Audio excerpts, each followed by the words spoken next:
Hi കൂട്ടുകാരെ, പുതിയൊരു വീഡിയോയിലേക്ക് എല്ലാവർക്കും സ്വാഗതം. അങ്ങനെ ആ ഭക്ഷണത്തിൽ മുളകും പൊടി കലർത്തിയത് ഇന്ദ്രനെ കൊണ്ടും സത്യനെ കൊണ്ടും കഴിപ്പിക്കുമ്പോൾ സുശീല അത് കഴിക്കുന്നില്ല കേട്ടോ.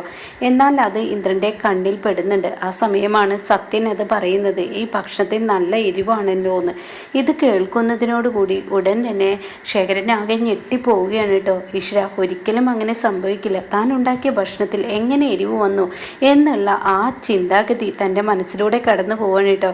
ഇതേ സമയം എരിവോ, എന്താണ് ഈ പറയുന്നത് എന്ന് പറഞ്ഞിട്ട് സുശീല അത് കഴിക്കാതെ തന്നെ ഇരിക്കുകയാണ് കേട്ടോ.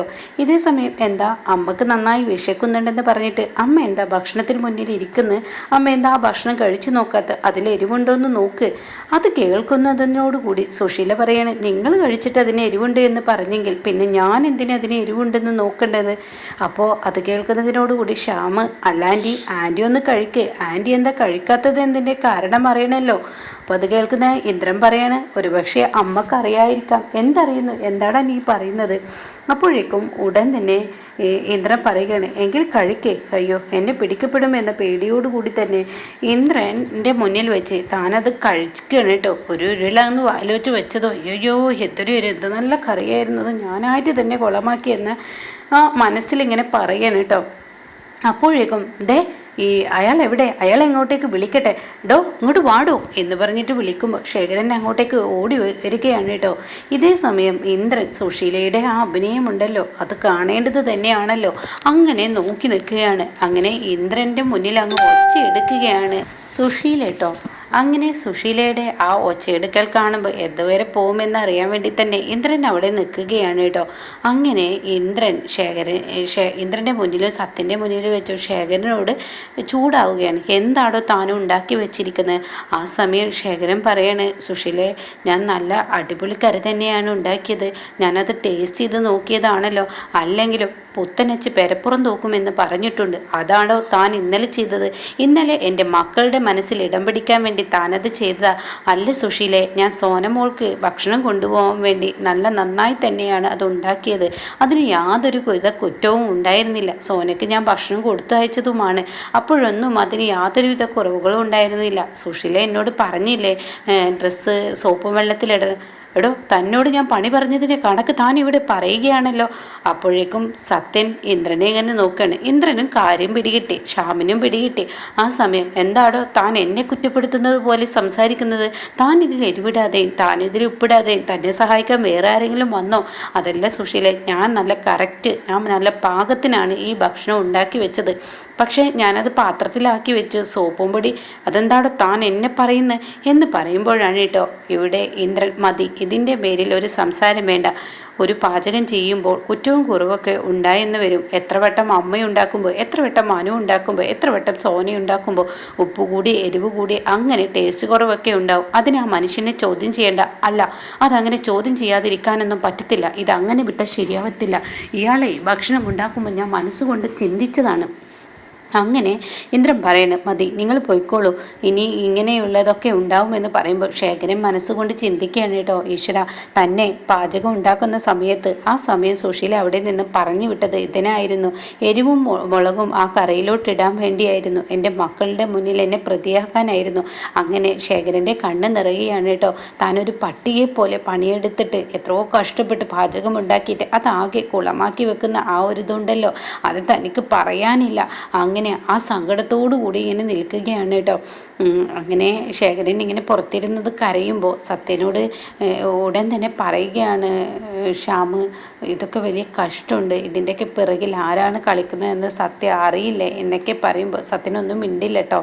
അപ്പോഴാണ് സോനയുടെ ചാടിക്കളിച്ചിട്ടുള്ള വരവ് കേട്ടോ. സോന അമ്മേ അമ്മേ എന്ന് പറഞ്ഞ് വിളിക്കുമ്പോൾ, എന്തോന്നാടി, എന്തിനാടി നീ വിളിക്കുന്നത്? മനുഷ്യൻ ഇവിടെ പട്ടിണി കിടക്കുകയാണ്. അപ്പം ഇവിടെ നിങ്ങളും പട്ടിണിയാണോ? എന്തുകൊണ്ടാണ് പട്ടിണി എന്ന് ചോദിക്കുമ്പോൾ ഉടൻ തന്നെ സോന പറയുകയാണ്, അയാൾ ഉണ്ടാക്കി തന്ന ആ ഭക്ഷണം എരിഞ്ഞിട്ട് കഴിക്കാൻ പറ്റിയില്ല, ഞാൻ എല്ലാവർക്കും മുന്നിൽ ആകെ നാണം കെട്ടു. അയാൾ ഇന്ന് രാവിലെ തന്നെ എന്നോട് ഞാൻ പാത്രത്തിലാക്കി തരാം എന്ന് പറഞ്ഞപ്പോൾ ഞാൻ മനസ്സുകൊണ്ട് ചിന്തിച്ചതാണ്. അതൊക്കെ കേൾക്കുന്ന ഇന്ദ്രൻ്റെ സങ്കടം തോന്നുകയാണ് കേട്ടോ. ആ വാക്കുകൾ കേൾക്കുമ്പോൾ ഈ ശേഖരനാണെങ്കിലോ കണ്ണ് നിറഞ്ഞു പോവുകയാണ്. എത്ര ആത്മാർത്ഥതയോടുകൂടി പാത്രത്തിലാക്കി കൊടുത്ത അതിൽ സുശീലയാണ് കളിച്ചതെന്ന് ശേഖരൻ നന്നായി അറിയാം. ഇതേ സമയം ശേഖരൻ ഉടൻ തന്നെ ശേഖരനെ സോന അങ്ങോട്ടേക്ക് വിളിക്കുകയാണ് കേട്ടോ. ഇതിനായിരുന്നോ താങ്കൾ എൻ്റെ എനിക്ക് ഭക്ഷണം തരാമെന്ന് പറഞ്ഞിട്ട് എന്നെ നാണം കെടുത്താനായിരുന്നു? ഇതിൽ നല്ലത് ഞാൻ പട്ടിണി കിടക്കുകയായിരുന്നു. മറ്റുള്ളവർക്ക് മുന്നിലേക്ക് ഞാൻ ആകെ നാണം കെട്ടു. അവർക്കൊക്കെ ഷെയർ ചെയ്ത് കൊടുക്കുന്ന ഭക്ഷണമായിരുന്നു. അവരൊക്കെ എന്തൊക്കെയാണ് എന്നെ പറഞ്ഞതെന്ന് അറിയോ? അത് കേട്ട ഉടൻ തന്നെ അല്ല മോളെ, ഞാൻ നന്നായി തന്നെ ഭക്ഷണം ഉണ്ടാക്കി. നേരത്തെ നിങ്ങളിത് പറഞ്ഞത് കേട്ടതാണല്ലോ. അപ്പോഴേക്കും ഇന്ദ്രൻ പറയാണ്, അല്ല നിങ്ങൾ ടേസ്റ്റ് ചെയ്തെന്നല്ലേ പറഞ്ഞത്? പിന്നീട് ആ കിച്ചണിലോട്ട് ആരാണ് വന്നത്, അതൊന്ന് ആലോചിച്ച് പറയാമോ എന്നിങ്ങനെ പറയുമ്പോൾ, ഇല്ല മോനെ, ആരും വന്നില്ല. സുശീല എന്നോട് പറഞ്ഞതിന് ശേഷം ഞാൻ അത് നോക്കിയതാണ്. ഒരുപക്ഷെ എൻ്റെ അടുത്ത് അബദ്ധം പറ്റിയതായിരിക്കും എന്ന് പറഞ്ഞിട്ട് സുശീലയെ അവിടെ രക്ഷപ്പെടുത്തുകയാണ് കേട്ടോ. എന്ന് പറഞ്ഞിട്ട് അവിടെ നിന്ന് ശേഖരൻ പോകുമ്പോൾ തൻ്റെ ഉള്ളിൽ വലിയ സങ്കടത്തോടു കൂടിയാണ് പോകുന്നത്. ഇതെല്ലാം കണ്ട് ഇന്ദ്രന് വിഷമമാണ്. അങ്ങനെ ഇന്ദ്രൻ ഒരു സൈഡിലോട്ട് മാറി നിൽക്കുകയാണ്. അപ്പോൾ ഷാമു വന്നിട്ട് പറയാണ്, ഇന്ദ്രട്ടാ, ഇതിനൊക്കെ പിറകിൽ ആരാ കളിച്ചതെന്ന്? ക്ഷമേ, നീ മിണ്ടാതിരുന്നോ? എനിക്ക് ഈ വീട്ടിൽ ആ സ്ഥിതി തന്നെ ആയിരിക്കും, അതുകൊണ്ട് നീ ഒന്നും പറയണ്ട എന്ന് പറയാൻ കേട്ടോ. ഇതേ സമയം സത്യം പറയാണ്, ഇനി എന്തായാലും ഇവിടെ ഇരുന്നിട്ട് കാര്യമില്ല, ഇന്ന് പട്ടിണിയാണ്, പുറത്ത് നിന്ന് എന്തെങ്കിലും കഴിക്കട്ടെ, വിശന്നിട്ട് സഹിക്കാനും വയ്യ. ഇതാണ് ഞാൻ പറഞ്ഞത്, മറ്റുള്ളവരെ കൊണ്ട് ഭക്ഷണം ഉണ്ടാക്കിച്ചാൽ ഇങ്ങനെയൊക്കെ ഇരിക്കുന്നു സോനെ. അപ്പം നിനക്കല്ലായിരുന്നു നിർബന്ധം അയാളെ കൊണ്ട് ഭക്ഷണം ഉണ്ടാക്കണമെന്ന്? അപ്പോൾ ഇന്നലെ അയാൾ ഭക്ഷണം ഉണ്ടാക്കിയത് നല്ല ടേസ്റ്റ് ഉണ്ടായിരുന്നല്ലോ. അത് പണ്ടൊരു ചൊല്ലില്ലേ, ആ ചൊല്ല് പോലെയാണ്. ആദ്യത്തെ ദിവസമൊക്കെ നിങ്ങളുടെ മനസ്സിൽ ഇടപെടുക്കാൻ വേണ്ടി ചെയ്തതാണ്. അല്ല സുശീലേ, ഞാൻ ഒരിക്കലും അറിഞ്ഞും കൊണ്ട് ചെയ്തിട്ട് പിന്നെ ഞാനാണ് ചെയ്തതെന്നാണ് താൻ പറയുന്നത് എന്ന് പറഞ്ഞ് ഒച്ച എടുക്കുകയാണ് കേട്ടോ. അങ്ങനെ സോന അകത്തോട്ട് കയറി ചെല്ലുമ്പോൾ, എടി ഞാൻ പറഞ്ഞില്ലേ അയാൾ ഇങ്ങനെയൊക്കെ ഉണ്ടാക്കത്തുള്ളൂ. അമ്മേ, എനിക്ക് മനസ്സിലായി, അമ്മ ആ കറിയിൽ എരിവ് കൂട്ടി ഇട്ടതല്ലേ, എനിക്ക് മനസ്സിലായിട്ടുണ്ട്. അത് കേൾക്കുന്ന, അയ്യോ ഞാനൊന്നും അത് ചെയ്തിട്ടില്ല എന്ന് പറയാൻ കേട്ടോ. അമ്മ എന്തായാലും അത് ചെയ്യേണ്ട, ഭക്ഷണം ഉണ്ടാക്കാൻ എനിക്ക് ഇടമില്ല, എനിക്ക് കൈക്കും കാലിനും ഒരു ഇത് കിട്ടുക, അല്ലാതെ അയാൾ ഈ വീട്ടിൽ നിന്ന് ഇറങ്ങിപ്പോവില്ല ഡിമി, അല്ലാതെ ഞാൻ അപ്പം അമ്മയാണ് ചെയ്തതെന്ന് ഇപ്പം ഏകദേശം എനിക്ക് മനസ്സിലായി എന്ന് പറയുന്നു കേട്ടോ. ഇതേ സമയം പ്രതിഭയാണെങ്കിലോ പെട്ടിയൊക്കെ പാക്ക് ചെയ്യാണ്. അത് കേൾക്കുന്ന സുധൻ പറയാണ്, എന്തിനാ മോളെ നീ ഈ സമയം സുശീലയുടെ വീട്ടിലോട്ട് പോകുന്നത്? ഈ പറയുന്ന സുശീലയുമായി പൊരുതി നിൽക്കാൻ വലിയ ബുദ്ധിമുട്ടാണ്. ആ അനു പോലും അവിടെ നിന്ന് പോയില്ലേ, പിന്നെ നീ ചെന്ന് ആ വീട്ടിൽ, അല്ല അച്ഛൻ പറഞ്ഞതാണ് ശരി എന്ന് വെച്ചിട്ട് ആ സ്ത്രീയെ പേടിച്ച് എത്ര കാലം ഞാൻ ഓരോ കാരണങ്ങൾക്ക് വേണ്ടി ഈ വീട്ടിൽ വന്ന് നിൽക്കേണ്ടി വരും. അച്ഛനും അമ്മക്കും ഇപ്പോൾ മനസ്സിന് വിഷമമുണ്ടെന്ന് എനിക്കറിയാം, അതുകൊണ്ട് ഞാൻ പോയിക്കൊള്ളാം, എനിക്കറിയാം ആ സ്ത്രീയുടെ മുന്നിൽ പിടിച്ചു നിൽക്കാം എന്ന് പറഞ്ഞിട്ട് അവിടെ നിന്ന് ഇറങ്ങുകയാണ് കേട്ടോ. അപ്പോൾ സുധൻ പറയാണ്, ഞാനും കൂടി വരുന്നു എന്ന് പറയണേ. അങ്ങനെ സുധനും കൂടി വരികയാണ്. ഇതേ സമയം ഇന്ദ്രനാണെങ്കിലോ ഇതിനൊക്കെ ഒരു അറുതി വേണം, ഇനി കയ്യോടെ തന്നെ എല്ലാം പിടികൂടണം, അല്ലെങ്കിൽ വലിയ വിഷമമായിരിക്കും. വിനയൻ പറഞ്ഞ ആ CCTVയിലോട്ട് തന്നെ പോകേണ്ട അവസ്ഥയിലോട്ട് എത്തുന്നു എന്നിങ്ങനെ ഇന്ദ്രൻ ചിന്തിക്കുന്ന സമയത്താണ് കേട്ടോ ഈ പറയുന്ന സുധനും പ്രതിഭയും ഇറങ്ങി വരുന്നത് കാണുന്നത്. അത് കാണുന്നതിനോടുകൂടി ഉടൻ തന്നെ ഞെട്ടലോടുകൂടി ഇങ്ങനെ നിൽക്കുകയാണ് സോന. സോനയ്ക്ക് പറയാനില്ല കേട്ടോ. സത്യനാണെങ്കിലോ, ഈശ്വര, ഇവളിപ്പോൾ എന്തിനാ ഈ സമയം ഇങ്ങോട്ടേക്ക് കടന്നു വന്നു എന്ന രീതിയിൽ ഇങ്ങനെ നോക്കി നിൽക്കുകയാണ്.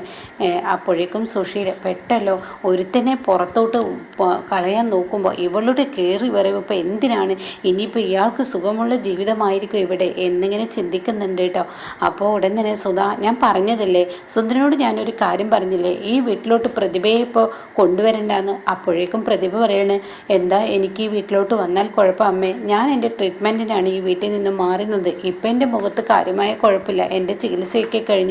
എന്നാലും അങ്ങനെയല്ല എൻ്റെ പ്രതിഭയെ, നിൻ്റെ അസുഖം മാറിയ ആ സമയം തന്നെ നീ അടുക്കള, അതൊന്നും കുഴപ്പമില്ല, വീട്ടിൽ ഞാൻ കയറാറുണ്ട് എന്ന് പറഞ്ഞിട്ട് ഇടിച്ചു കയറുക തന്നെ പ്രതിഭ ചെയ്യുന്നു കേട്ടോ. ഇതേ സമയം സോന പറയണേ, ചേച്ചി വന്നത് നന്നായി, എന്തായാലും പ്രതിഭേച്ച് വന്നത് നന്നായി, എനിക്കാണെങ്കിലും ബ്യൂട്ടീഷ്യൻ കോഴ്സിന് പോകണം, കുഞ്ഞിൻ്റെ കാര്യത്തിലും ഒരു സമാധാനമില്ല, മാത്രമല്ല അടുക്കളയിലാണെങ്കിലോ ഇവിടുത്തെ ആളെയായിരുന്നു കയറ്റിയിരുന്നത്, പക്ഷെ അയാൾ ഉണ്ടാക്കുന്ന ഭക്ഷണം വായിൽ കൊടുക്കാൻ പോലും കൊള്ളത്തില്ല, ഇന്നലെ നന്നായി ഉണ്ടാക്കി, ഇന്നത് ശരിയായില്ല, അതുകൊണ്ട് തന്നെ ഇനി പ്രതിഭ പോകണ്ട, പ്രതിഭ ഇവിടെ നിന്നോ എന്നിങ്ങനെ സോന പറയുകയാണ് കേട്ടോ. ഇതേ സമയം സുശീല ഒന്നിനെ ഒഴിവാക്കാൻ നോക്കുമ്പോൾ ഒരു മരണം കയറി വരികയാണല്ലോ എന്ന് ചിന്തിക്കുന്നുണ്ട്. അപ്പോൾ സുശീല, സുധാ ഞാൻ പറഞ്ഞതല്ലേ. അപ്പോഴേക്കും ഇന്ദ്രൻ പറയണേ, അമ്മേ, എപ്പോഴും ഏത് സമയം ഓരോരുത്തരെയും ഈ വീട്ടിൽ നിന്ന് മാറ്റുക എന്ന് പറയുന്നത് ബുദ്ധിമുട്ടാണ്. പ്രതിഭ സത്യന് ഇവിടെയാണെങ്കിൽ ഇവിടെ നിൽക്കട്ടെ, അതല്ലെങ്കിൽ സത്യൻ അവരുടെ വീട്ടിലോട്ട് പോയിക്കോട്ടെ, കാര്യം അങ്ങ് തീർന്നില്ലേ എന്നിങ്ങനെ പറയാൻ കേട്ടോ. ഇതേ ഇതേസമയം സത്യനാണെങ്കിൽ പ്രതിഭയെ മാറ്റി നിർത്തി. നീ എന്താ എന്നോട് ഒരു വാക്ക് പോലും പറയാതെ ഇങ്ങോട്ടേക്ക് വന്നത്?